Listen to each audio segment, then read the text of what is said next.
Pero la tocó el arquero de Guaraní. Otra vez Santa Cruz, viene el centro, ganó Bruera. ¡Gol! ¡Gol!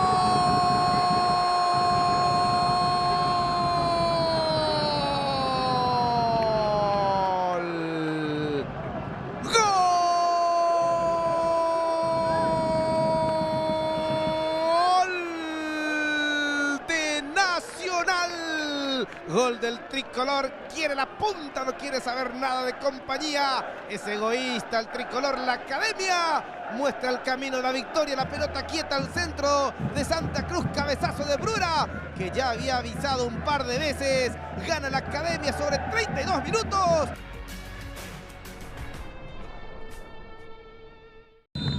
Autorizó el árbitro, se mueve Juan Danilo, le va a pegar, le pegó.